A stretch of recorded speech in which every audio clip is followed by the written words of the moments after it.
Welcome to the Porsche Club Insider, your one stop for all things Porsche and PCA. Here's your host, Vu Gwyn, and the Insider crew.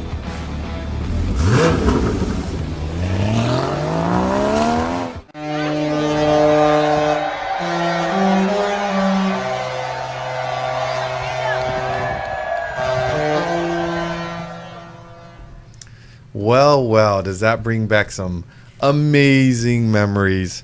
If I guess by the time you hear this, for those of you, happy holidays, Merry Christmas, Happy Hanukkah. Hopefully you got some fun and great time with your family. This is episode 42, and I'm with my PCA family here. We've got Manny, Damon, Robert, and our special guest today, Melanie Williams, our National Events Manager. Welcome, everyone. Hello. So, not only is it the holiday season, but let's celebrate that the podcast, the idea that I will give credit where credit is due, Mr. Manny Albin said, we should do this little podcast thing. And here we are 1 year later, 42 shows, and I think, 165,000 listens? Yep, across YouTube and all of our podcast channels. You guys have all listened 165,000 different times. So thank you. Thank you. And while we're thanking people, thank Mr. Derry K for giving us our latest 5 stars on Apple Podcasts and giving us kudos and comments. We love to see that. Yeah, the reviews on the podcast actually help because they make us more prominent, and Porsche enthusiasts will see us more than other car podcasts. So Manny, you had this vision, and 42 episodes later, what are your thoughts on how this has gone? I'm happy that we brought it in house because we don't have to drive all the way to an hour to the studio. And thanks to Damon and Robert especially, we got this down to a science. So. When I came to the idea, I realized that I didn't want to put more work on top of Damon and Robert and minimize work, but be able to get information out to our members. And I love podcasts.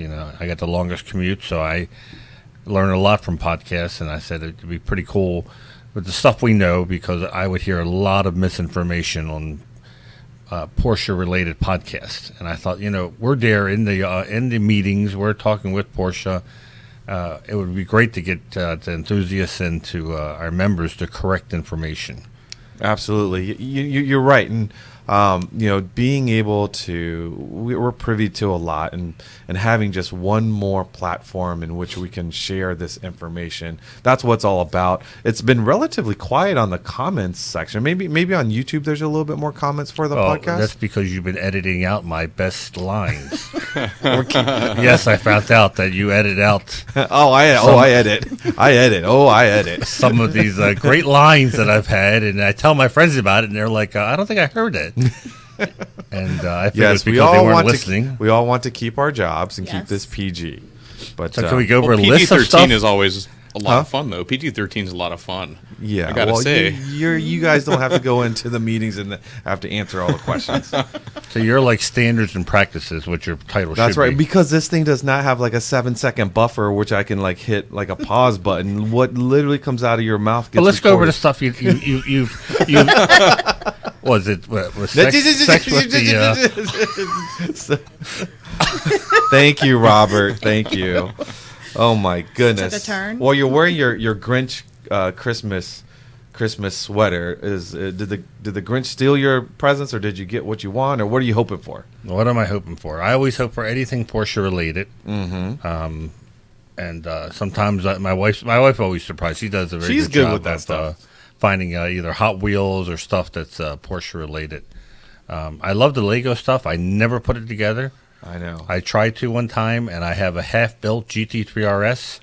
The orange one? I think the orange one, yeah. Oh, no. I got like halfway through, and I think I was missing a part. An unopened box looks a lot better than a half-built. Yes, Damon, Yes. it does. Next to a box. And if you look in my garage, they look great. The boxes look great, and I just leave everything in the box. So last year, my daughter got me a smaller Porsche Lego, and she was like waiting around, like she stayed with us for a couple of weeks, and she was waiting around for me to build it, and I never built it. And I think she's kind of like sad that the present she got me I didn't build. but it's not because I don't want to build it. It's because, new in box is the way to go, and that's how you should keep it. And so hopefully she's not too sad about it. They're fun to build, though. They are, and you built like that whole Friends. The Friends, yep. I want the Office one for Christmas. Oh, I heard about that. It's so cool. Yeah. So cool. Apparently, adults are buying Legos as much as teenagers. Oh, and yeah. kids. Absolutely. Yeah. So, Yeah. I would like a soundproof office cube. I'm just gonna put you in the parking lot. Right. How's that? Oh man, so I'm probably the worst person to shop for, and so we do. Do you guys do family? We do Elfster. You know what Elfster is? Like you do these gift exchanges, and you kind of log all your things, and there's like a budget limit, and then there's a draw, and you kind of surprise each other. We do that with like our cousins, like our my family used. I don't know if they're doing that this year. I'm all the way over here on the East Coast instead of in California. you But need to get moving if you want that Amazon drop to be on time. yeah, I know. But we would do white elephant gifts where you have a budget and you don't go crazy, and then every person doesn't have to buy like 5 gifts for everybody. Right. So yeah, we've done that. That's before. what we do. Yeah. Yep. But it's hard coming up with your. Again, I find it's hard to shop for me because I just kind of get stuff all the time, and then when they're like, "Oh, you need to put your wish list," and I'm like, "Well, I want that now. I don't want to wait till Christmas to get it." So And this is why I don't shop for presents, for birthdays, for Christmas, like pretty much at all. And I think people expect that of me.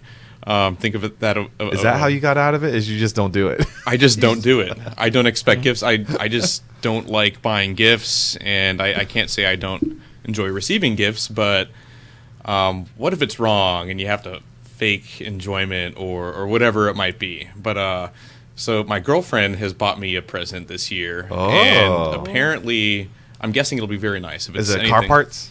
I don't know. Did she Actually, get you an engagement ring?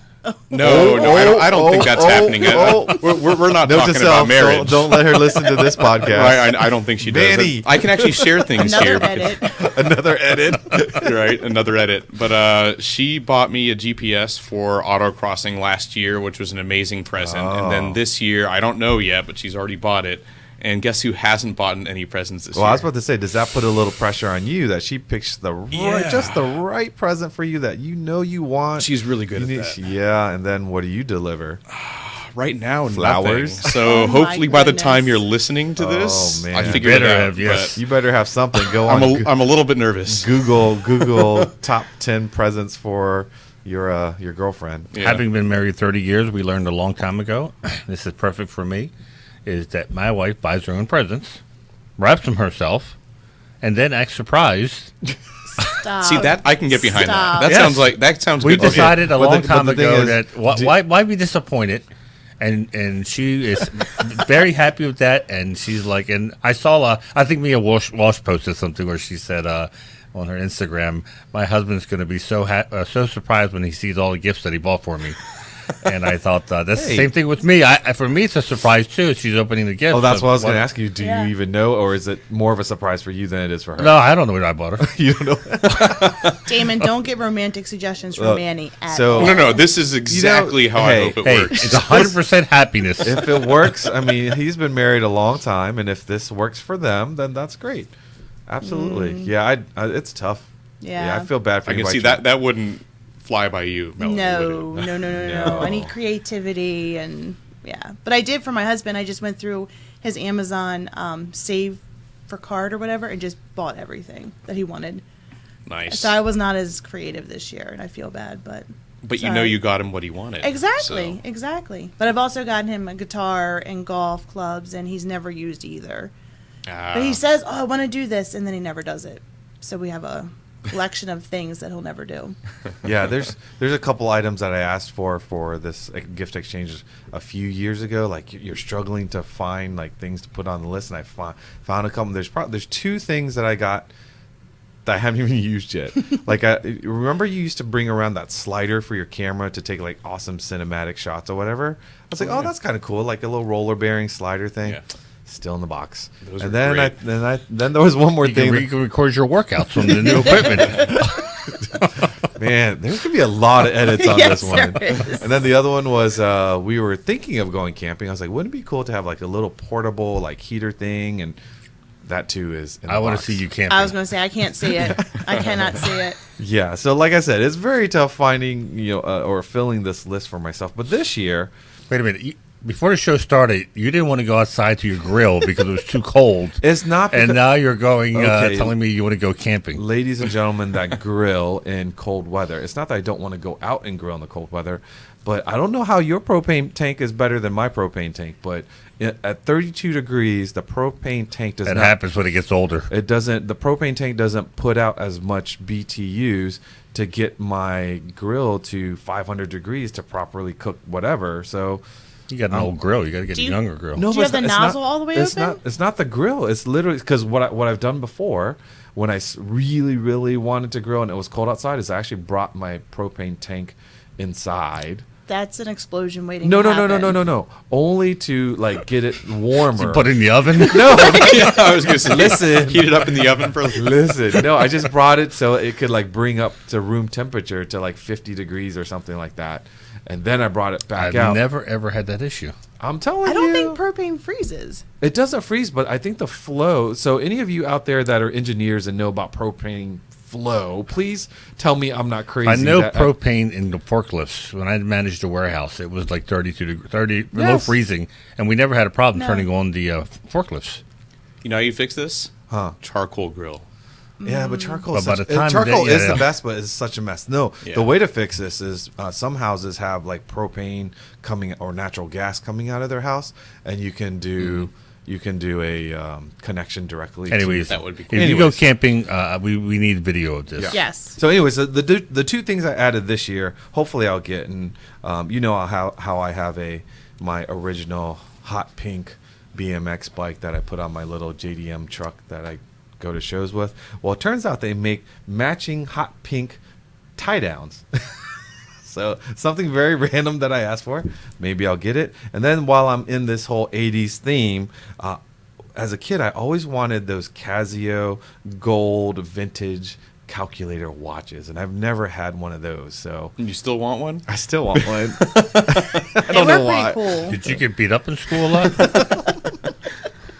Don't be a hater, man. All right. Anyways, but you've been doing some cool stuff with the region, Manny, right? Cars and coffee and toy drive and stuff. Yeah, so Saturday we went to regular Cars and Coffee, which is dwindling very quickly as the weather goes down. I think there was like 10 Porsche guys there, and we were about 1/3 of the Damon touching my microphone. I was trying to get this off of the. Anyways, little technical issue there. Lost my train of thought. Anyways, the Cars and Coffee. So it's getting very cold. It was very cold. This coming weekend it's supposed to be like 14 degrees in Maryland. Oh. I don't think we'll be doing an outside Cars and Coffee. But on the next day, on Sunday, the Chesapeake region had their annual, they call it 3-in-1. So it's a toy drive where everyone brings a unwrapped toy to the dealership. And then the stuffed backpacks for the homeless, which is a pretty cool project. I think it's for Linda's Legacy. Yep. And it's part of a bigger picture where they get like thousands of backpacks that they hand out to the homeless. So you stuff them with they start off with a Christmas card, a personalized Christmas card, which is pretty cool. Then a hat, scarf, gloves, sweatshirt. It's a pretty nice thing that we've been doing for over 10 years. As long as I can Nice. remember. Yeah, yeah. exactly. And then we fill up U-Hauls, and Christmas Eve they go around the volunteers handing them out to different homeless shelters. And then we take a tour, and we drive and have lunch at Carrabba's, I think we went. Was Mr. Pete the news? Yes, he's film no guy? longer with the TV station. He's okay. retired, but he's still involved with the charity. And Yeah. he came. The Baltimore City Police Department came, and it's a pretty big deal with Porsche Towson, who's moving soon to their new location. They've been involved, and they open up the store on a Sunday. It's they got about 30 some Porsches for the drive. So Nice. while you were there, you snapped some photos of some cars that are available. They had some inventory, some good looking cars. Yeah, they're pre-owned. They're still struggling to keep up with inventory. on new cars. You know, they did confirm that because of the issue in China, meaning the shutdowns, a lot of the allocations meant for China have been moved to the U.S. But then that only helps us on the four-door side, really, though, right? Hey, I mean, I guess it's better than nothing, right? But were you hoping for a GT4 allocation? No, but I'm just saying most of the cars that go to China are going to be Macans and Cayennes. So, anyways, but he said actually all those allocations have already been spoken for. That came to the even US. the ones that came to the Yep. wow. Even I think it was 3,000. We heard that. If you remember, we heard that like a couple weeks ago too from another dealer. So I had to confirm that.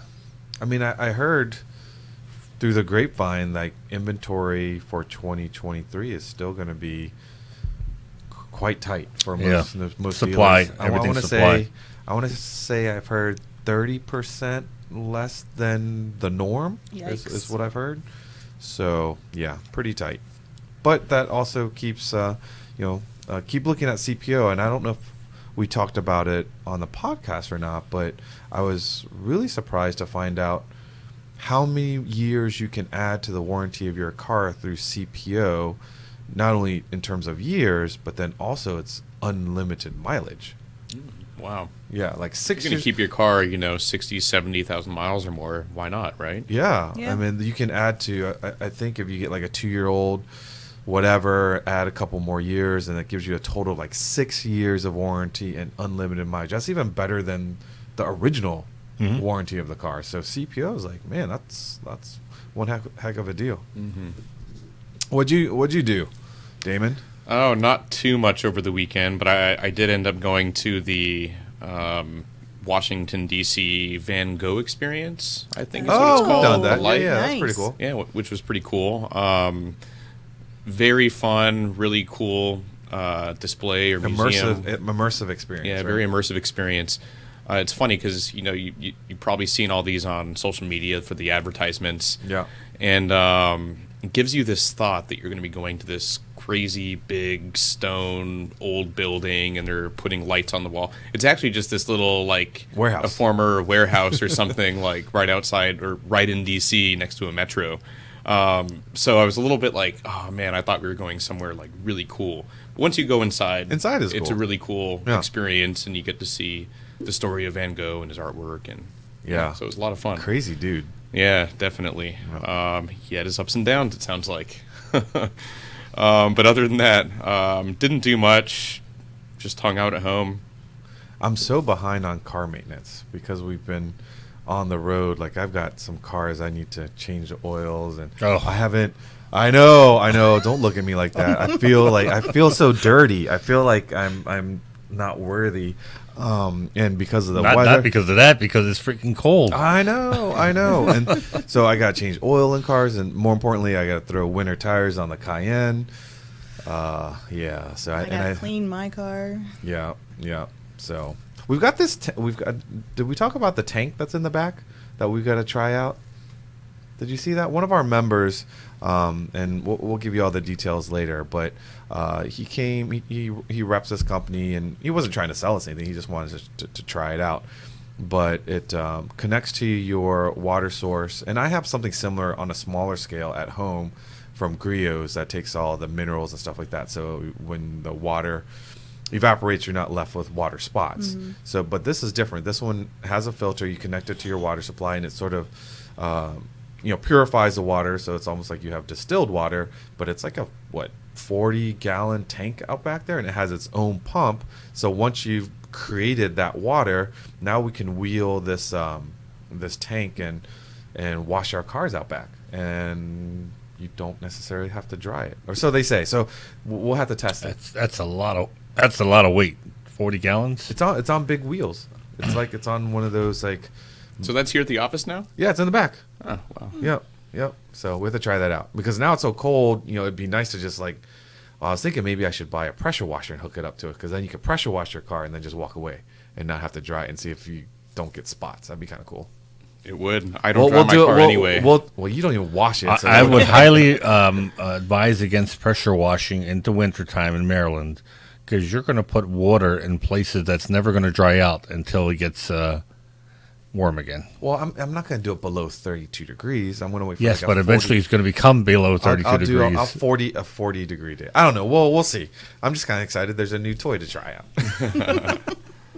So, do we move into what Melanie and I and 600 other PCA members were doing last week? Works for me. Yeah. I haven't heard about it yet. I've You seen haven't some heard social about media. it? Oh, my goodness gracious. All right, so So you don't follow Vu on Facebook then? Well, no, I've seen the stuff. You already admitted you don't. If you heard, I said on the air, except on social media. except on social media. He doesn't listen. High Doesn't notifications. And right now I see they're playing my Ice Baby. We had a lip sync battle, and I dressed up as Frosty, and that was a fun time. So let's just start with, do you cruise? How many here at the table have been on a cruise before? I have not. You have not, Me. and you have not. So I have, but I hadn't been on a cruise for at least a decade, and my experience was positive back in the day, but it was also with kids and blah, blah, blah, blah. You're not considering the boat that goes around the Disney World Laguna cruise, right? Just want to clear it up. Okay, and the backstory of that is, you might as well tell that story. No, that's a whole different story. That's a But whole I just want to different make sure story. you actually spent the night on the boat. Yes. Okay. Yes, we actually took them on a real cruise boat back in the day. So anyways, so this one is, let's call it an elevated experience with Princess. It's the medallion class line. And, you know, I said to myself, like, I wouldn't make this like a sales pitch to those of you that are listening on the podcast, but we really did have an amazing experience. And for, you know, we had 600 people.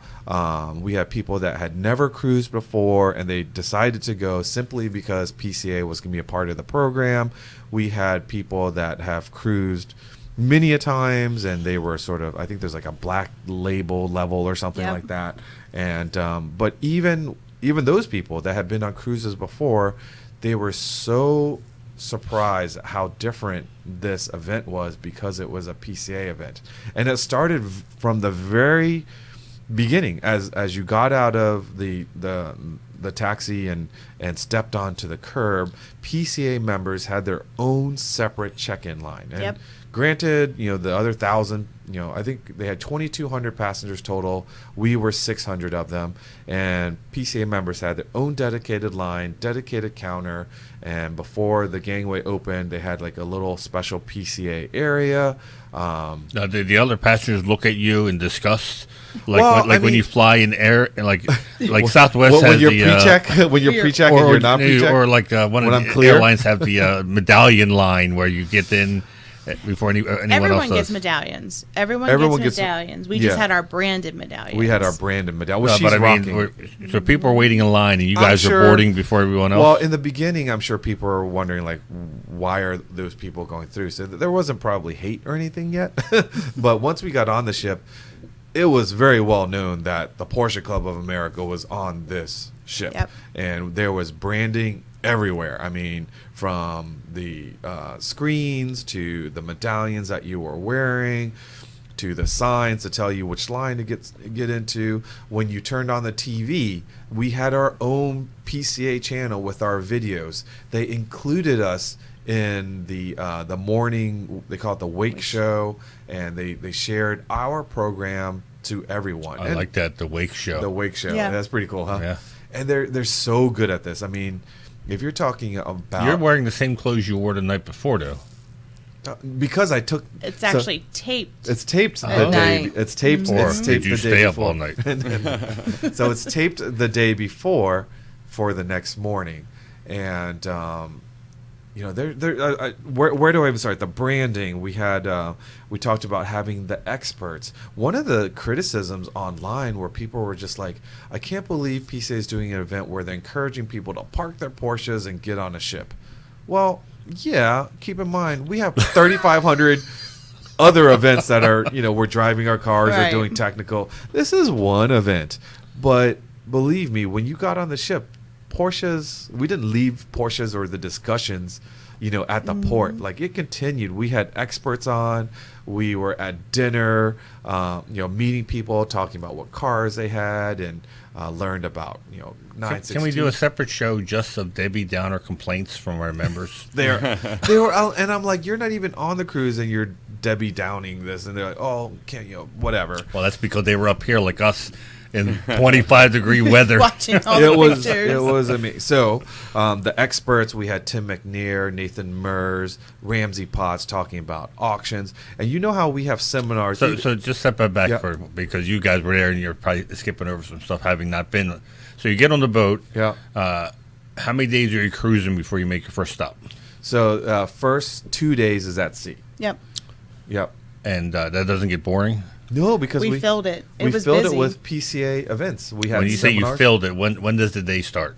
Start 8 a.m. 8 a.m. 8 a.m., really? Yeah. So the first day at sea, they put together a program for PCA members to meet the captain and then meet the people that run the boat, like the mechanicals and everything. And we learned like the horsepower. Did you realize like the power of the boat and the energy? The motors are electric.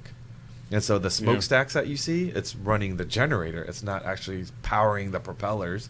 And then we learned about the water filtration system. They make their own water. Yep. You talk about recycling. It was really interesting stuff. Like the stuff PCA members. How many people go on that tour?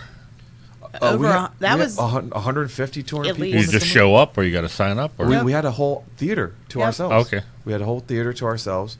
And then there was another like So that was just open to PCA members? just to PCA members. Okay. Yep, and then that first day we had meet the experts. So we brought all three experts to kind of introduce them to the crowd and talked about how they were. Nathan wearing flip-flops? no, he did not. Oh, He only wore flip flops when he went to the beach. I said, wow, he's yeah, scarred. Yeah, Yeah, scarred for life. I did take a photo of him. He was floating around the boat, and he was on like a nice carpet, so it looked formal, but he was in flip flops. So I took a photo of it. So yeah, that was the first day, and then we had, the next morning we had two seminars back to back. We had Tim first, yep. and then we had Ramsey talking about. Tim was talking about Concours prep. Ramsey was talking the auction market in general, not Now, just. if you didn't go to these seminars, what were you doing on the boat? So you could go eat. You Go to could the casino, You the could go to pool. casino, the pool, the Spa. You could go play pickleball. You could go play basketball. You could go exercise. They had all other. To be honest with you, I don't know. I know they had a lot of other programs on the boat, like shows and like Yep.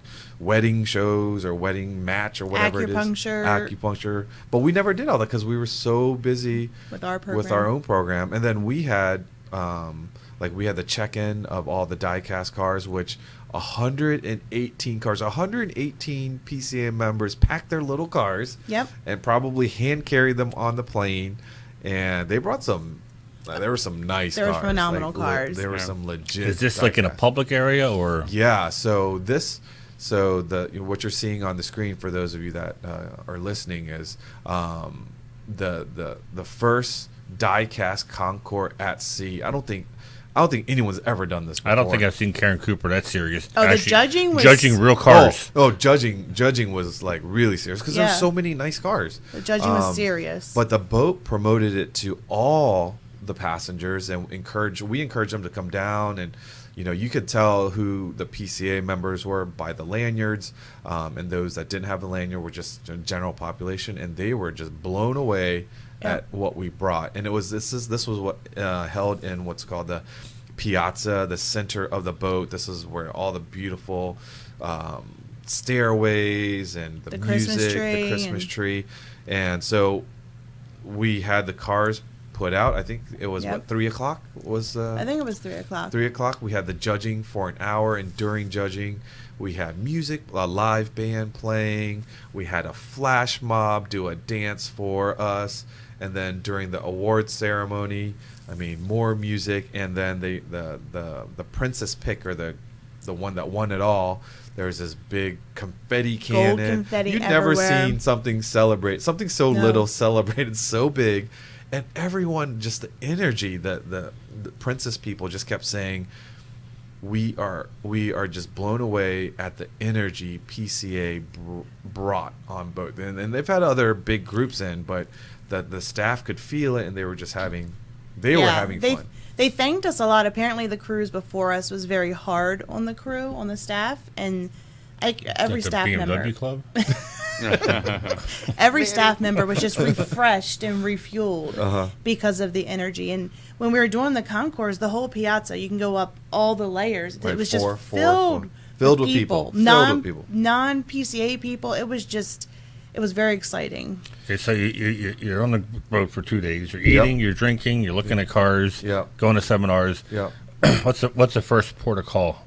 The first port of call was Martin. St. Martin. And this one, man, I tell you, like, you have thoughts. So you pull into the port, and everybody get off the boat, or people stay on the boat, or People do stay on the boat. People do stay on the boat. And there were people there that was on the boat before we even got on. Like, some people do, like, a month on the boat. Yeah. So, like, we were surprised when we got on. We thought we were, like, the first one on, but there was people already, like, drinking in their bathing suits by the pool. I'm like, how could that be? But they were already on the boat. So I hear about, like, these excursions. Is that something you sign up for while you're on the boat, before you get on the boat, or after you get off the boat? Yes and yes and yes. Yes. So Princess has like a full-on department that offers you excursions, and all this stuff you can even do with the app they have, which is really cool. And I think the most organized way to do it, it might be a little bit of a premium, but you're kind of guaranteed the experience as you do it with Princess, and everything's all tied together. Before you get on the boat. Before you get on the boat, or while you're on the boat before you disembark. Right. But then there are some people that are more adventurous, and they just kind of get off the boat, and there's a sea of people literally waiting to serve you, because these islands were hit so hard by hurricanes, and then they were hit so hard by 2 years of not having tourism, and then these islands they only survive through tourism, right? Yep. So they're trying to kind of get back. And if you're adventurous, you can try to book your excursions there. Be warned, because everything's connected, and you find a taxi and you want to go to the beach. Well, they'll suggest to you that maybe you want to take this route because we can show you the historic sites, and maybe we'll take you to this restaurant, and you quickly find out they're probably tied with that restaurant, or they're tied with where they dropped you off on the beach, because their buddy runs the $15 a chair business. And all of it was very pleasant, but you could tell like they were just trying to maximize, when people get off this boat, we need to serve them, get what we can from them in a nice way, and get off. Now, St. Martin, in my mind, I thought it was like a European city in the middle of the ocean and blah blah blah, and I knew there was a French side and a Netherlands, maybe. I think it's Dutch side and a French side. Okay, so I'm thinking European, right? Man, it was where the boat pulled up, very nice. Yeah. Beaches there, the shops, like, very cool. Not even a mile away, the area is devastated. It really, like, buildings don't have roofs. People are kind of standing on the side, and it was heartbreaking to see that, and it wasn't anything I was expecting. And also, more cars on that island than there are people. So they were saying, if you go over to the French side, you better give yourself at least an hour to get back, or and if you miss your boat, you miss your boat. Yeah. Like, there's no boat does not wait, and it pulls that ramp, you're done. And so St. Martin, good experience, but it just was not what I was expecting. And then our next stop was St. Kitts. St. Kitts. Now, St. Kitts is one where I could see myself going there, or our friend Gregory is looking to retire in some island. Like, that's one where you could have actually say just to keep track here. Yeah. So you finish St. Martin, you get back on the boat. Next morning you're at St. Kitts. So this is day 4 now? 3? St. Kitts is day 4. Day 4. Okay. Day 4.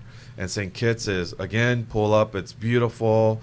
Todd actually got like a bus. National Secretary. Got like a bus, and we went to a beach that he knew about. And when you say you got a bus, like a... Well, I mean, in their terms, it's a bus, but it was really like a van? Grand Caravan. Yeah. A Grand Caravan. I was imagining Todd being Sandra Bullock in the... All I can tell you is nobody washes their wheels, because it's just cars are not that And clean. they take American money, or you got... Yeah, we used... American money everywhere. U.S. dollars everywhere, but with the medallions we were talking about, like if you went to go shopping, they had like partners in these And these so the islands. medallions, or I don't think we explained that. That's wristbands with your information on it. Yeah. Well, it could be a wristband, it could be a keychain, it could be. You can wear it anywhere. But it's basically like They're a different chip. vessels. That's Yeah, basically it's a like chip. Melanie's showing us the wristband. Are you going to keep this on like a ski, a lift thing for the whole I rest of the put year? it on my book bag. It looks so cool Forever. because it's PCA branded. It's I think Disney World uses something similar, Yes. right? I think Or- the technology came from Disney. It did. Yeah. So Yeah. you just scan that and Yeah. When Yep. you and so before we go on more about the islands, but to talk about those bands are so smart. If you've been to Disney, you probably know what it's like. But having it on the ship is, to me, it was game changing. Game changer. Game changing Yep. because when you get on, you scan. They know you're there. They know all your preferences. As you're walking down the hallway, it knows you're getting close to your room and unlocks your door. Yep. When you're walking up to, let's say, to get a coffee, the person serving you knows your name and knows what you ordered last time. So that, would you like another flat white, or would you like a whatever. And when we went shopping in the islands, if you went to a store that partnered with them, you didn't have to carry cash, didn't have to carry a credit card. You just do. Yep. And, If you wanted fries when you're laying next to the pool, they know how to find you. They bring you your fries. Not anywhere. Anywhere. So anywhere. are Anywhere. you speaking to the wristband? How do you get Your these app. fries? No. So your app. Oh, your so, app, So your alright. app. Yeah, in the app, which the app. the And Wi-Fi was pretty good. Yep, the app knows where you are, but also the wristband tells you your exact location. So if you were in some random hallway and you decide you want to eat French fries right there, they'll find you. They will find So you. could your husband back in Maryland call you and find out where you were with your wristband? He could not. Which is probably a good thing. Well, that's the other thing is, Wi-Fi and cell coverage when you're at sea it's minimal. It's doable. can be spotty It's sometimes. That's something you pay extra for better Wi-Fi? So for PCA members, we had a package. We had a package with the Wi-Fi. With the Wi-Fi, and it gives you a certain number of connections that you can make. But if you have your phone connected to the ship, everybody on the ship could find each other and could Yep. text each other Okay. because within the Yeah. ship it's very strong. But it's like trying Internal to network was... yeah, like me sending you guys, those videos and stuff like that. Like I had to wait till there was a strong signal and stuff like that. But Yeah.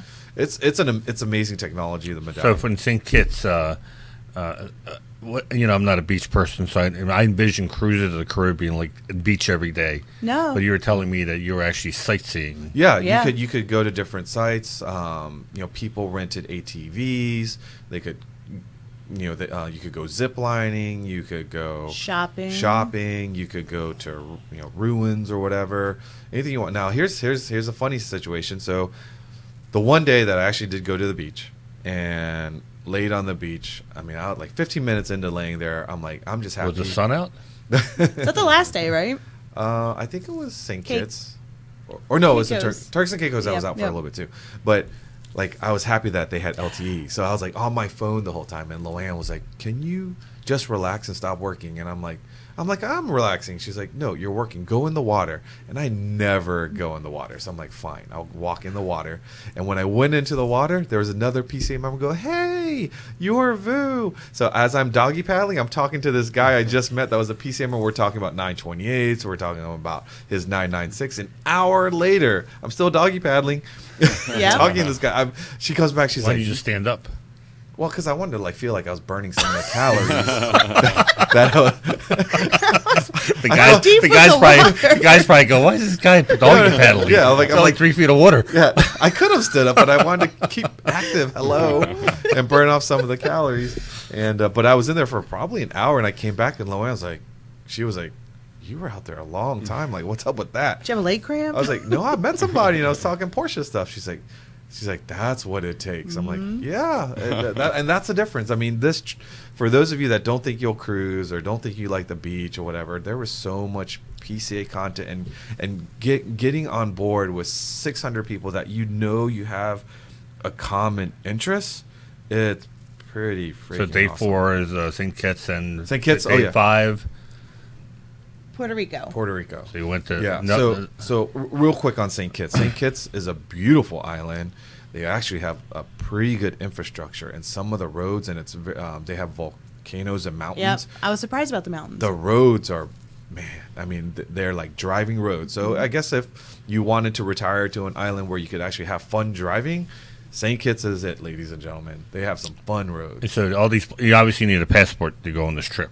They only when we checked in. Yeah, so again, together with these medallions, so you register your passport on the app, and it's tied in with your medallion. So when you go on and off, you're just, That's awesome. So there's That's no customs or anything Nope. like that you got to go and through? you didn't feel like someone's gonna steal your stuff because you really didn't bring anything. You Your just brought- vaccine card was on your was- medallion. everything was on the Okay to medallion. buy drugs and stuff like that? There were dispensaries on the islands, and they made sure that you didn't bring anything back on board. Really, Except was rum. it? I brought rum back. We're talking rum is okay, but I'm talking about the other I got 3 dispensaries. bottles through customs.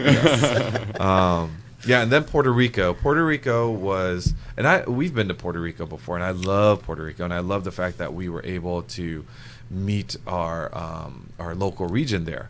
However, there was a little tense moment because we've been working, and Leslie, if you're listening, thank you so much, and Hector from the Puerto Rico region, like they've been working for a couple months to try to put together a Porsches and pastries at the terminal where we pull in, so people can, because we didn't want to schlep people all over the island. Right. We just wanted you to get off the boat and have an experience with the local Porsche club. And so I went down early and saw that the Porsche dealer tent was there. They had amazing coffee and pastries, but I noticed there wasn't a single Porsche around. And I'm like, oh no, what is going on? Turns out, because there were so many ships coming in that day, the Port Authority pulled the permit which they previously approved. And I'm like, well, we're about to have 600 people come off the ship for Porsches and pastries, and all we have is coffee and pastries. Right. I'm like, this is not going to work. So Jesse and myself, we went and looked for the Port Authority and kind of went through the layers and just kind of begged and pleaded, like, can we just display a few cars? And thankfully they said yes. And as our members were disembarking, we had like 3 or 4 Porsches pull up to the area, onto and the it plaza. almost looked like we had it planned that Planned. way. And the crowd, 4 days they've been without Porsches, so to see Porsches, everyone was excited and got the pictures. And from there, then you just went into Old Town San Juan. We walked around, and Lots of history. I Lots had of no history. idea. Lots of Yeah. history. Yeah. Beautiful. Beautiful little town square. and they want us, And what time do they usually want you back on the boat by? You usually get like a whole day. yeah. So 5 o'clock, 5 o'clock, 5:30. We So at least you get to eat lunch. oh yeah, Oh, yeah. Yep. definitely get to eat lunch, and you have Puerto to. Rico has awesome food. Oh my Yeah, I had gosh. some great local So food. do you know about mofongo, right? Mm-hmm. Mofongo is like smashed up plantains and into like a almost like mashed potatoes, and you put all sorts of meats and stuff like that. So they have mofongo, which is the basic one. Then they have bifungo. Bifungo is regular plantains and sweet plantains. And then they have trifungo, which is the best, of course. What's better than more? So you have the regular plantains, the sweet plantains, and then you throw in cassava. And then you have this with, you could get shrimp or chicken or beef and Creole style or garlic style. Dude. I didn't have them, but that sounds amazing. Trifungo. Does Trifungo sound is where good. it's at. I never knew about it until this trip. But yeah, that was pretty cool. Sounds like something you need an antibiotic. And we did too. walk Yeah. like 6 miles. And the history, they also, as some of you will remember, through the hurricanes, like they were devastated. There were some of the buildings near the coast literally didn't even have roofs. Yeah. I mean, they're just devastated. But their spirits were up, and they were so happy. We had like this 964, I think it was, a slant nose. We had spiders. We had GTSs. We had a couple of turbos. Someone brought a 356 that's going to be in the La Carrera Panamericana, 992s, 991s. It's pretty amazing. And Like, this is a Thursday or Yeah. Wednesday? That's pretty awesome. yeah, in the morning. Oh, yeah, there's that slant nose I was talking about. Yeah. And they were so excited to be there. And I felt bad because we couldn't fit all of them. Oh, yeah, that Rothman's liveried 944. But I felt bad because it's in the middle of the day, a work day. we only could bring on so many cars. So if we Very get busy, if we too. get a redo, I would love to make sure we have a little bit more room for them, because I think our members would really enjoy it. And I think they would feel better having more people So appreciate from it. Puerto Rico, you head back on the ship, and where's the next stop? So the Caicos, Turks and Turks and Caicos. It's the next day. Yep, same thing. Next day, and Turks and Caicos was again one of those where I thought it was more grand, but this is like an island that Princess Cruises owns. We had our own island. Yeah, so Which I heard is pretty common with a lot of the cruise Yeah. lines. Yeah. It's Yeah, cheaper yeah. for them just to I guess so. own it, I guess. Yeah, just to own it. So you get off the boat, and Did he own the whole island, or is it just the beach part of it? the beach, areas of the beach, I think. Area. Oh, I think they own an island though too. No, because there's a government and everything on it. Too. maybe not that island then. Oh, anyways, I know they at least own the beach The area beach, yes. because we had our own private beach. You had PCA signs and flags that, walk this way, and you had Yep. your own band, and it's. I mean, you can't help it but feel VIP the way that they treated all of our members and took care of us. And when you went back on the boat, and this is probably common with all cruises, but everyone's so happy. You get these little cold towels to wipe down. You get your cucumber water. Yeah, it's not a driving event, but man, it's an amazing, amazing event for Yep. PCA members, and they were so happy. And we have a lot of events, and do we get our fair share of complaints at every event? Right, we do. It's just natural. We just Oh, get yes. complaints. Can I tell you? And I'm struggling to come up with a complaint for this event. You're almost asking for them right now. Yeah, now, but at this time I'm asking them because the two complaints we got was, one, why wasn't there PCA merchandise to buy, which is, it's a zone event, so we don't typically bring national inventory. Totally get it, but we are going to put together, I think, a small collection Follow-up so they as a can follow-up order. so that they can order to commemorate Zonefest. But two is, when is the next date? Yes. Like they're like, we don't care where it's going, we don't care when it is, we just want to make sure we don't miss out on it. You got the other complaint too, though. What's that? The medallion didn't work in the airport. Oh, yeah. I did. The bar. Yeah. So that was a joke. We saw Melanie and I are waiting for our flight at the Southwest terminal, and a member walks up, and I vaguely remember him as a member, and he's got like this disgruntled look on him. He's like, I'm just, I can't believe it. And I'm thinking, oh boy. And here we go. He goes, and he holds up to me, I can't believe my medallion doesn't work in this terminal. But no, he really just came over to thank us for an amazing time. And again, so many people of varying experience in cruising, but then also at dinner, you would sit with a 40-year member that had 356. You had a couple that's only been in PCA for less than a year. You had 20, 15-year member. We actually had one couple that got on board. They are PCA members, but they didn't know about Zonefest. Really? Nope, And not they're until like, they were on wow. board. Not until they were on board, and then they start seeing all this PCA stuff, and they're like, "Wait a minute, we're PCA Yeah, members what too." is going on? So we're like, "Absolutely, we'll fold you in." And Yeah. So they heard about Princess through PCA earlier in the year. They booked it, but they didn't know that particular booking was going to be the Zonefest one. But yeah, it's I gotta say again, thank you to David Bankston, president of the Everglades region, which is where this started. Yeah. Their 25th anniversary. It was for correct? their 25th anniversary. Mm-hmm. They met Princess at Amelia Island last year, and they thought they wanted to do something for 25 people. And then Leslie Sikorsky, Zone 12 representative, said, hey, maybe we can make it a little bit bigger. And the team at Princess, Jeremy, Jesse, Steve, the Captain Paolo, Gary, cruise director, Isla. So many people had their hands in this to make it happen. But here's the thing that I think really contributed to the success of this. There are 1,400 people that work on the cruise, on the ship, to get things done. Yep.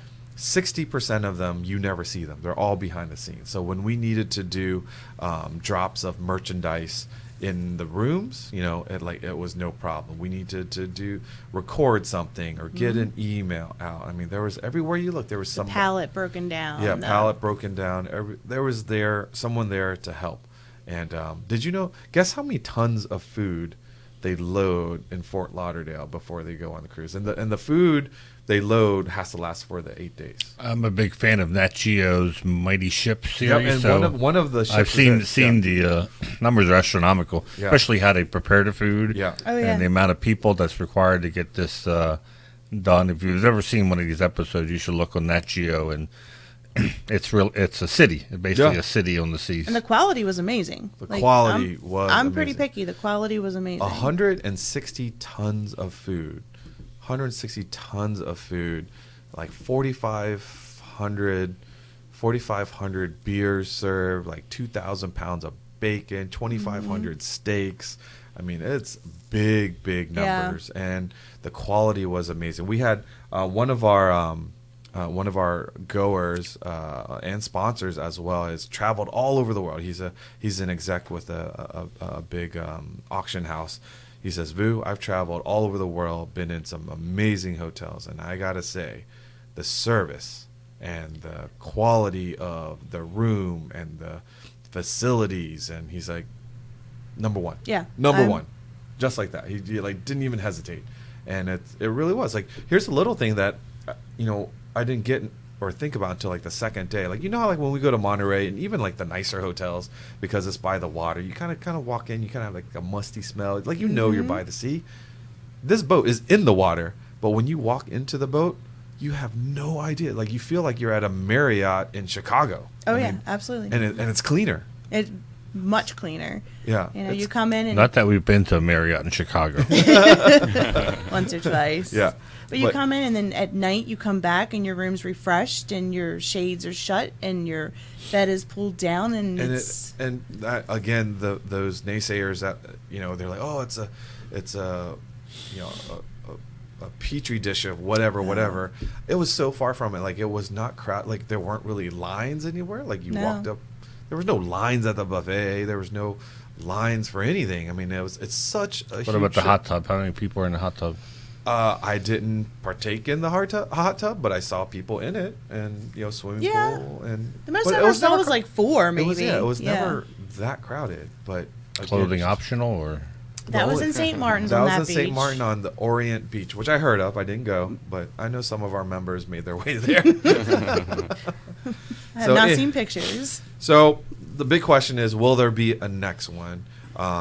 There's a lot of obviously negotiations. Will it be another Zonefest, or will it be, something national will take on? Lots of options to consider. I hope so. I think it's. If members want to voice their thoughts, do they Yeah, send an email somewhere? So for the 600 that were on board, again, on the app, you can actually put a non-refundable deposit down just to indicate that you want to go. So a lot of the people that were on the trip have already done that. This is to show their support. I firmly believe we've built 600 or knighted 600 ambassadors for the PCA. Absolutely. What about Cruise people program. who are listening to the podcast Yeah, and say, for those- okay, I'm going to do the next one. Yeah. I would love to voice my support for another cruise. Who would they contact? I just be vocal about it. Like, Yeah. if comment on this particular podcast, or if you want to send a note to me, or as we're considering this, we're going to start sending information out to make Yeah. sure this is what PCA members want, and just keep your eyes and ear out. And if you hear about it, I encourage you to talk to someone that went on it. I mean, we had people from Canada, from California, So Colorado. admin at PCA.org. admin at PCA.org. We'll get it to the or right people. events. You can do or events events at PCA.org. That would PCA.org. work too. But yeah, again, I didn't want to monopolize this show thinking that we're trying to sell cruise things. It's just we had an amazing experience, and thank you to everyone. Well, if we involved. sell 1,000, then you get to pilot the ship, right? Is that the prize? You learn about how the ship is piloted, Yes. and that's what we're at the end of the day. We're like mechanical people, technical people, and there's a ship, a city that floats. That is pretty much as technical as you can get, and there's like machine shops, and right now there's still some restrictions, but hopefully if we go later next year, those restrictions will be lifted. Like, we're trying to build like a behind the scenes, not just go see the kitchen, because I think that's what every cruise Yeah. does, but we want to see like the engine room, we want to see the machine shop. Like, if something happens out at sea, they can't just Amazon something in. Like, they gotta fix and Which they make, did. which they did. Mm-hmm. Yeah. Yeah. I got a bridge. I did get a bridge tour. You got a bridge tour? I did get a bridge tour, which was phenomenal. But they don't have the big wooden wheel. I was a little disappointed. I heard they have their own police on board. Or is that a police officer? They do. They have a security force. They also have a medical team.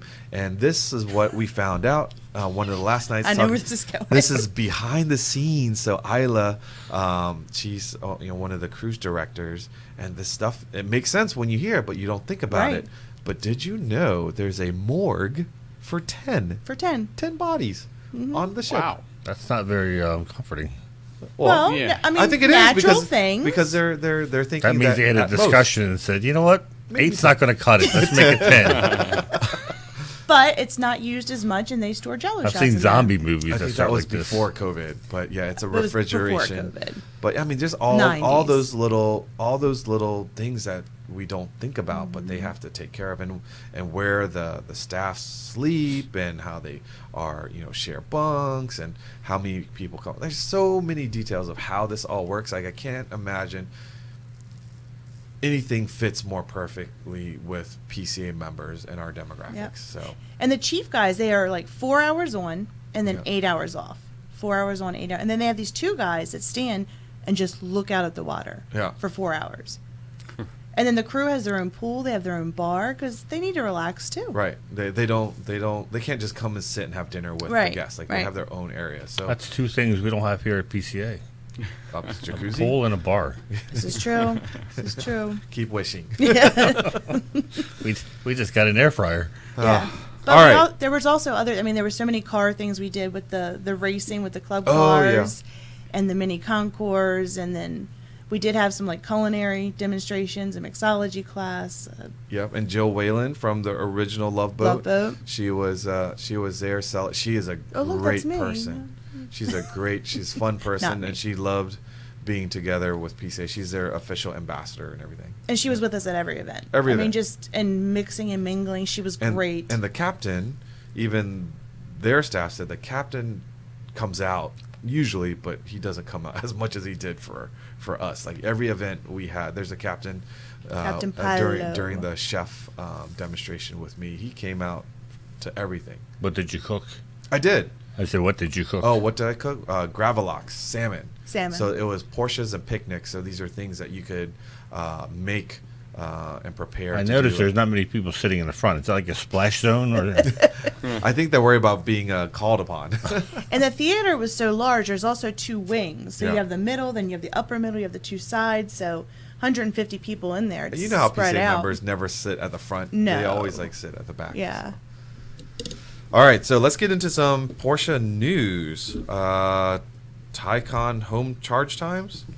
did you read it? Nope. Well, let's said read it the internet together. wasn't good. No, they so they have a new charger that will cut the charging time in half. It does require you to take your car to the dealer, and it's Onboard charging module. yes, they changed the wait. They changed what in your car, so it's takes 12 hours of labor to put this in, so it's not cheap to install it. But for anyone in an electric car, I'm sure you would love to have your charge time cut down from 9.5 to like almost 4.5 hours. Oh, for a full charge at home? Yeah, That's exactly. But does it still charge to your same 220 outlet? oh. Yeah. So how does it able to accept the charge faster? That's what you're putting this module in. Oh. Better And module. that module's in the garage or module's in the car? In the car. Yeah, you got to take it to your dealer I gotcha. to have it modified. That's cool. And you're going to see more and more of this. Almost Battery technology and charging technology is going to get better. Yeah, it's not even an annual thing. It's going to be during the year. You're going to see more and more technology and software because this is the big race. Yeah. Is to see how quick how far your range can be, how quickly they can charge your batteries. It's to me, it's an exciting time because you're seeing a lot of change. We're not seeing these kind of changes with gas cars, Right. But with electric, because we're just at the beginning of the technology, you're seeing quite a lot. Yep. And then the 5,000th Cup car. Yeah, I thought this was interesting. I didn't realize they were that high up in cup cars. And for people who don't know what a cup car is, it's basically a factory race car made to run in a same series or same model series car races, and they've worked their way down to club racing. So you see quite a few Cup cars. The buy-in price is higher than if you were to buy a 911 to build your own race car. But if you wreck a regular street 911 that you've dumped a lot of money into, you've wrecked a street 911. Or a Cup car has the serial number of a factory race car, and that always carries the value. And like we talked to Bob Miller last week with this Turbo Cup car, factory race car is a factory race car. There's nothing quite like it. So the fact they've made 5,000 of these cars over the years is quite impressive. And this is since like 99 or 2000 when those first 996. For 911, this is just 5,000 for 911. Yeah, not the turbo, not including the 944. So that would have been 1990 was the first year they started building the Cup cars. And they're actually built now alongside the Cup cars are built in the production lines, just like they used to be built in Wysock. But I think the demand got so high, they just engineered them to be built on the assembly line. So And we talked about this on the ship in one of the seminars, and I called our club racing chair, Wes Dillard, out on this because they were talking about the values of a factory race car. And yes, it might be a significant investment initially, but in the end, the car retains so much more value because it's a factory race car as opposed to taking a street car and modifying and spending just about the same amount of money in the long run, if not more, at the end of that term, you still don't have a factory race car, right? So if you think about the long road, the factory race car is the way to go. That's why I see so many of them in club racing now, and very few of the GT cars, because in the long run, it's just a better investment. So this one I didn't read about. It has to do with the Taycan and loose retaining rings. Yeah, it's a recall. It's a front suspension issue where the hardware is getting loose, and they said they've contacted all the owners. It's a very low recall. Is it every Taycan? Not every Taycan? 28 looks like. What's that? So 28 potential. Only 28 of them? Only 28. Oh my gosh. So I'm glad Porsche has our back with this, right? Yeah. Check your spam mail if you're wondering, because Porsche will. They said they've reached out to everyone who's been affected. I keep remembering when I think about this, that scene in Fight Club where they have this burned up car and they're trying to figure out, well, was this bad enough for us to do a recall, or is it going to be cheaper? Yeah. Well, I'm glad it doesn't take hundreds or thousands of vehicles. That's almost like a bad shift. Yeah, exactly. Right. It's like they realized, Well, kudos that they do this. They said, hey, let's. Yeah, they're not making that. They're not weighing whether it'll be cheaper or not. They're just fix it. We fix it. We know the problem exists. Let's just fix it. That's pretty awesome. Down to 28 cars. Yeah. How many cars they produce? And the fact that they can trace it down, know exactly, which serial numbers it was, or VIN numbers, and reach out to the people. Yeah. So I've also I was seeing some of the social media posts of Porsche Nights of Champions. And I meant to ask Connor, like, did we send our people, or I don't think so. Yeah, because usually we have a presence there. I would love to attend the Champions. I know Wes has been there, and some of our. Yeah, I think we used to get invited when we had the Trophy Cup Series. Oh, right, that's why. Right. Trophies. That was one of the official Porsche race series, and that's something they do. It's like end of year banquet that they have at Wysock, which is I would love to go. And they have all the race series there, and they award the Porsche Cup. They have a system where when you win a race in a Porsche, you get so many points. Depending on the race, you get more points. And there's a Porsche Cup winner. There's been a few American Porsche Cup winners. But the big news, I thought, was the announcement of the they call the factory drivers for the 963. Mm-hmm. So this wasn't announced when I went to the preseason testing in Daytona. And it kind of surprised me. And I was talking to Jim Hemmick, our marketing director, who's also a big race junkie, and what he thought. So Dane Cameron, who's the only American on the team, he's going to be racing in the WEC, not in North America with the IMSA 963. Which I was like, I asked him, I said, why do you think that is? And he's like, he goes, I've been wondering the same thing. Because here Dane's the champion in the the Daytona prototypes. Yeah. And you would think that they would keep him here, but instead they're putting him. Now he's going to get to race Le Mans, which is great for him, and I would love to see an American win Le Mans in a Porsche. Yeah. But Yeah, I haven't been able to read or find anywhere explaining why he would have gone to. Maybe one of our listeners can give some insight. But running in North America will be Nick Tandy, and I'm going to mess up this French name, but it's Matteo Jamani, maybe. That sounds. You sound fluent. Good. You sound fluent, Manny. And Nick Our apologies. Nick Tandy is I think a great guy. He's great. He's an Englishman and great sense of humor. We have interviewed him at the tent at Rentsport, and I hope he comes again. And also racing in the other car will be Felipe Nasser, former Formula One driver, and Matt Campbell, who's from Australia. And for Daytona, it'll be Michael Christensen. I will say that Dane Cameron will race at Daytona. He'll be the third driver when they need it. Not in the other races, but he will be the third driver. So it was exciting to see that Porsche's announced the 963 drivers. Man, there's so much for us to look forward to for next year. Yeah, it feels like we're going into a winter hibernation, but there's a lot going on, and we have so much to prepare for. Before you know it, we'll be getting ready for Works Reunion. Yep, exactly. We already are.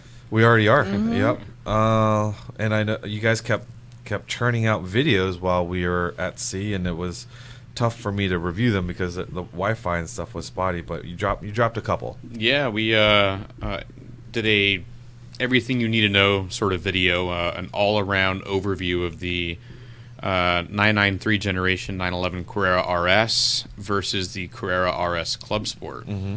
So our friend Bob Miller, who has a shop nearby and always has really cool cars, many of them factory race cars, gave us a walk around. And if you didn't know about these Carrera RSs, the last air-cooled Carrera RS and the Club Sport version, this is worth watching. And even if you don't own one or plan to own one, it's pretty cool, and you can see some of the engineering that went behind them, behind those cars, and how they compare to the base Carrera.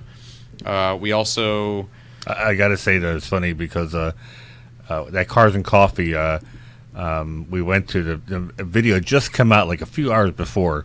We went to Cars and Coffee. We got 10 of us. We sat at this table inside the coffee shop, and I was teasing Bob because a few comments started popping up, and I told him that people, it's like when you're doing an in-car video, you're basically having the world in the back seat. Oh, yeah. Watching your driving. So they were criticizing Bob because evidently he didn't use turn signals. Yep. Which I got to admit, I did not notice when I was watching the video ahead of time. Lap belt. Oh, yeah. He, well, you picked up on this when you one. saw the video that he wasn't wearing his shoulder harness. He was just wearing the lap belt part of the. So he was wearing basically a 2-point And we agree belt. that's probably not the safest thing to do, but that was the footage we got. And his excuse was that the shoulder harness was still wrapped up from the way they got it when they bought the car, which was a lame excuse. And I told him, I said, next time you got to unwrap it and use the shoulder harness. But but for the most part, the comments are very, very positive about the information that Bob has about the RSs. And people have to remember, we do most of this with one take, right? Because we're not a full production studio and have 2 weeks to film everything.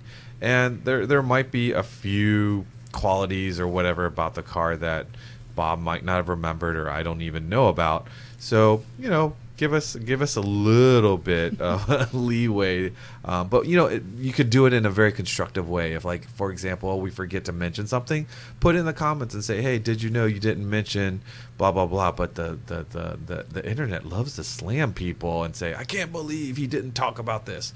Well, there's nothing more fun than pointing out when somebody's wrong, right? That's just not my nature. There's so many people out there, and I get it. There probably are things that he didn't talk about, or maybe, heaven forbid, he got it wrong because he sees hundreds of cars. But be positive about it. Just want to let you know, it also does this, or it also has this, and then make it educational for someone. But maybe that's just my demeanor. The big picture is we saw these cars. We see these cars, like Damon said, and Bob gets some very cool cars. He'll call us up and say, hey, I'm getting such and such a car in for a week. Are you guys interested in getting some content from it? And all we want to do is share it with our members because they're pretty cool cars. Yeah, we get about 3 hours to film it when that happens. Exactly. So please pardon the rough edges sometimes, but hope you enjoy that video. Go check it out.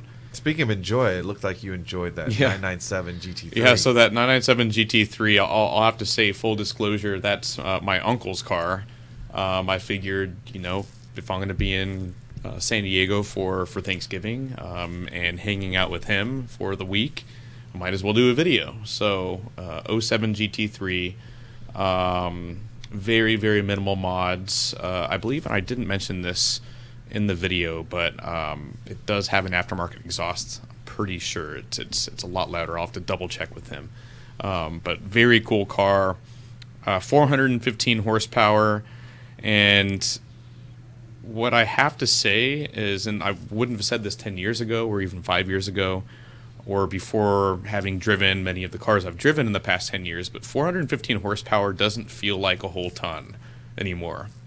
You know what I mean? It's fast, so jaded. but after jaded. After you drive a brand new GT3 or a GT2 RS, man, 415 is, to me, it's just right. But does it feel like it's not enough because the newer cars are so much easier to drive? It does, because 415 in like a short wheelbase 911 would be a ton. Scare the crap out of me. Yeah. But I can see the newer cars. It's like when I drove the GTS. Mm-hmm. You feel so confident and so comfortable that, you can... Well, here's how I'll put it. And I do think it's easier to drive the new cars faster. But with that being said, if you're in a second gear corner in a 997 GT3 like my uncle's, let's say you can just plant the throttle to the floor at a certain point and power on off, no drama. You get into a brand new GT3 and you pedal to the metal at the same point, you're going to be flipping around and going backwards. It's too much power. It's too much. I shouldn't say too much. It's the right amount of power, but you have to be way more careful in these new GT3s. And I was thinking getting into the 997. It's one of the more analog cars in the past 10-15 years, and it'll bite harder if you get things wrong. And it was completely the opposite. It was actually, I felt, easier to drive than some of the newer cars. Interesting. In the sense that it has only 415 horsepower. Yeah, to think only 415 horsepower. Are you kidding me? Like, back in the 80s, a sports car had 100 horsepower. Right? Yeah. No, but great car. If you don't have a 997 GT3 and you want one, definitely get one. Great cars. So next you have listed here the Instagram reels. Yeah, I figured Bogdan had our social media manager has done an incredible job with some of these reels, and he did a 917, and he studies the trends and whatnot. I'm really impressed by him and what he's done with Instagram. He did 917, like the most dangerous car, I think, or something that he called it. So it gets a lot of comments, a lot of shares. I gave him some footage when I went to Daytona, and it was the garage shot of the FAF, the new FAF GT3R, the 992. And I joked, I said, it kind of cuts off at the end because I was getting yelled at for recording it in the tech garage. And he put it on, he edited it and got it on, and it's got like 78,000 views so far. Wow. And it was the first time I'd seen footage of that car that close. So I think that's probably why I got so many views. But if you haven't followed our Instagram page, which I think it's just PCA National. Yep. You should. It's a daily content. Daily content. And a lot of different content, but a lot of reels, shorts. He's done a great job so far. So something I'm looking forward to by the time you listen to this podcast, this upcoming Wednesday, a new Tech Tactics Live. Yeah, I think if you have never watched Tech Tactics Live, because you may think I'm not a techie person, you definitely want to tune into this one. We have Michael Maurer, who just retired after he said 30 years of being a Porsche salesman at a dealership. And I think he's going to have a wealth of information. We're calling it Confessions of a Porsche Salesman. And he's going to enlighten us into, the question I'm sure we all get is how do I get an allocation for blank car or model?